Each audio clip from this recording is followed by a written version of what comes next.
Vamos falar mais de economia. Nós estamos em contato com José Francisco de Lima Gonçalves, que é economista-chefe do Banco Fator. José Francisco, boa tarde. Boa tarde, Denise, boa tarde a todos.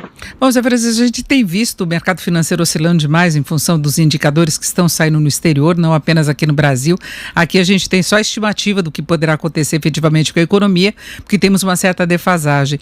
Eu queria saber se você tem alguma avaliação do cenário atual, do que de fato o Brasil está enfrentando em termos estruturais, porque essa é uma grande preocupação. Claro que você tem o impacto imediato dessa interrupção de atividade, do distanciamento das pessoas, fechamento aí das empresas, ainda que temporário, o que pode acontecer com o mercado de trabalho, mas você vê uma alteração estrutural que dificulte depois a economia brasileira poder reagir?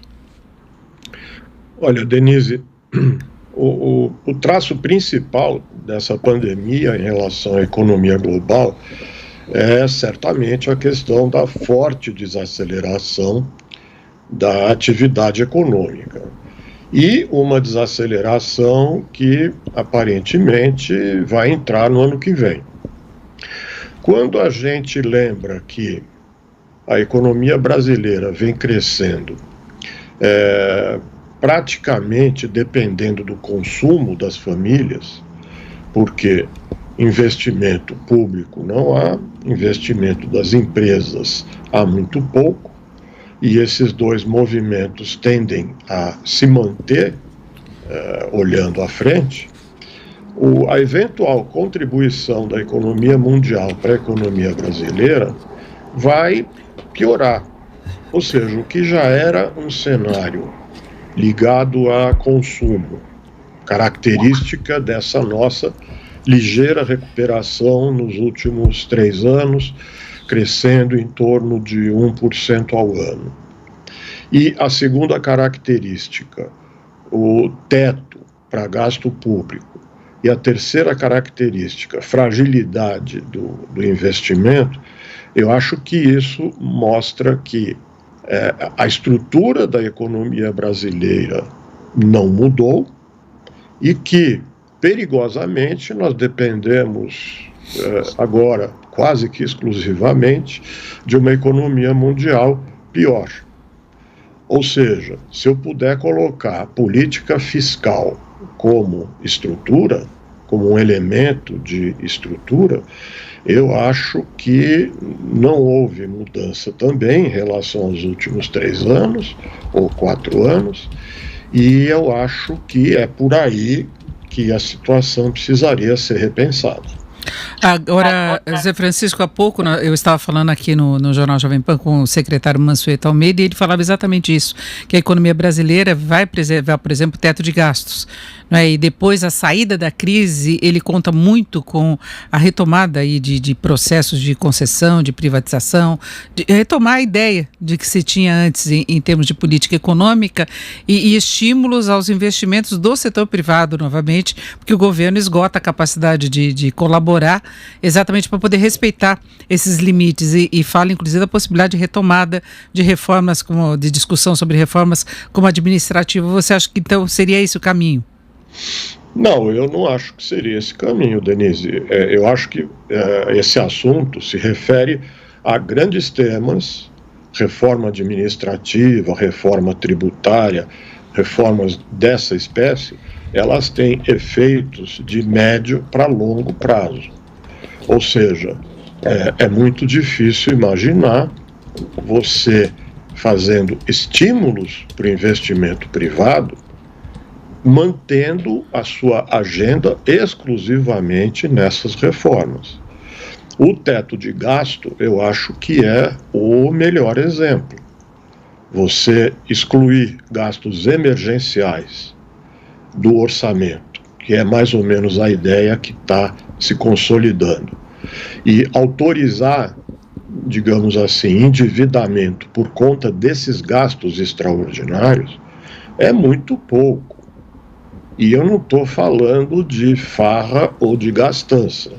Eu estou falando que se vai aparecer um buraco de 400 bilhões no governo federal esse ano, o que vai aparecer nos governos estaduais e municipais?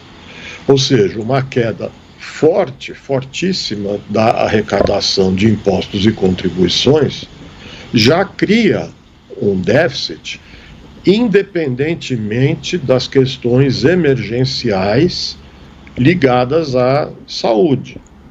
Ou seja, eu acho que o sinal que está sendo dado é uma teimosia que não reconhece que numa recessão profunda, o gasto contracíclico do governo, ou seja, para compensar o colapso do gasto privado, é absolutamente fundamental.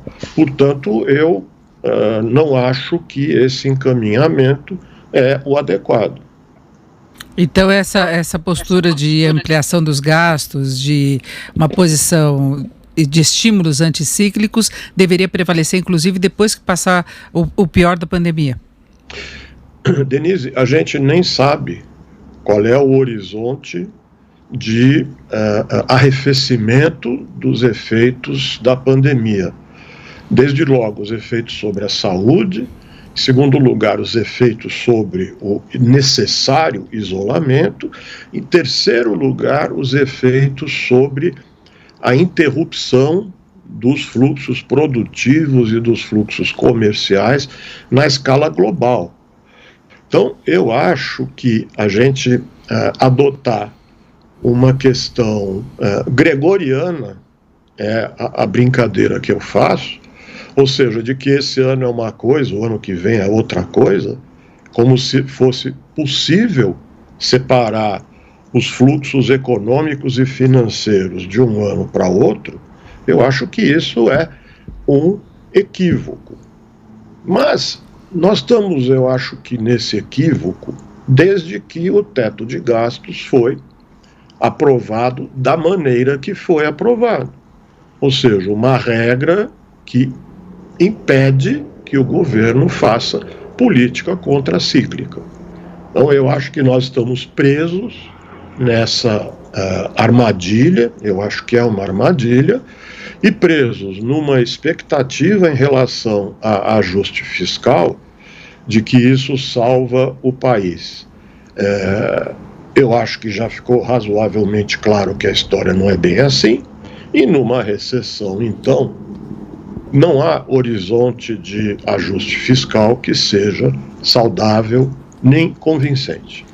Agora nós tivemos durante um longo período aí quase um consenso quanto à necessidade de o governo manter a austeridade fiscal. Eu não estou falando agora em relação à pandemia, mas era essa. O que se esperava do governo era austeridade, era cumprimento de teto de gasto, era limitação de despesas em todos os sentidos, diminuição do tamanho do Estado. A pandemia acabou impondo uma situação bem diferente, mas ainda se tem aí uma resistência a abrir mão de determinados parâmetros em termos de despesas e muito por cobrança do próprio mercado financeiro. Zé Francisco, como é que você vê essa questão? Porque qualquer iniciativa no sentido de afrouxamento desses compromissos tinha uma repercussão muito ruim em mercado, né? E a gente via que o Brasil não conseguia atrair capital externo, tem a questão de avaliação de risco. Você acha que isso não pode ser também um complicador lá na frente? Eu acho que pode ser um complicador, mas a alternativa eu acho que é mais complicada e é um complicador maior. A alternativa é tentar fazer um ajuste fiscal numa economia em profunda recessão. Isso não dá certo. 2, eu não tenho nada contra austeridade. Não tenho nada contra responsabilidade fiscal, mas eu entendo que, neste momento, ser responsável é atuar contraciclicamente. Não fazer isso é irresponsabilidade, é inconsequência. Austeridade, sempre tem que ter austeridade, mas austeridade não é adotar uma política contracionista quando a economia está em recessão. E veja, não adianta achar que a economia vai sair de uma recessão simplesmente porque os efeitos da pandemia talvez deixem de se manifestar ainda esse ano. Eu acho que isso é um equívoco e os estudos do FMI, que outro dia foram considerados como um alerta, o número que eles divulgaram é do melhor cenário deles, ou seja, a queda de PIB considerada ali, inclusive a do Brasil, é no melhor cenário. O que é o melhor cenário? É que no segundo semestre desse ano já comece o desfazimento dos efeitos perversos da pandemia. E que na virada do ano, gregorianamente de novo, a economia mundial volte ao ritmo anterior. Vamos combinar que esse cenário não é base, né? É um cenário para lá de otimista. Então, eu entendo que, você pode até discordar das críticas à política fiscal nos últimos 3 anos. Você pode achar que é importante, que foi importante, que salvou o país. Há divergências. Principalmente agora em que o mundo foi atropelado por essa tragédia e por um desafio que, sinto muito, não vai ser cortando gasto que você vai enfrentar. E a economia brasileira já vinha com muita dificuldade de crescimento antes da pandemia, né? A gente já tinha dúvidas quanto ao ritmo de recuperação neste ano passado frustrou, no ano anterior também, o pós-recessão tinha sido muito difícil, mesmo com compromissos, mesmo com o avanço de uma reforma importantíssima nessa concepção de recuperação, de avaliação de risco, que foi a reforma da Previdência, né? Sem dúvida, sem dúvida. Houve avanços, um pouco mudanças no mercado de trabalho, que também dá para discutir, mas foi em atendimento a uma demanda. A demanda foi atendida e o que aconteceu com o emprego? Melhorou um pouquinho na margem, mas compatível com o crescimento de 1% ao ano. A reforma da Previdência foi vendida como a salvação da lavoura, foi realizada, já está na agenda, as projeções já contam com a reforma da Previdência e o que ela trouxe de otimismo, de melhora, de incentivo para o setor privado investir e sair gastando. Basta olhar os dados.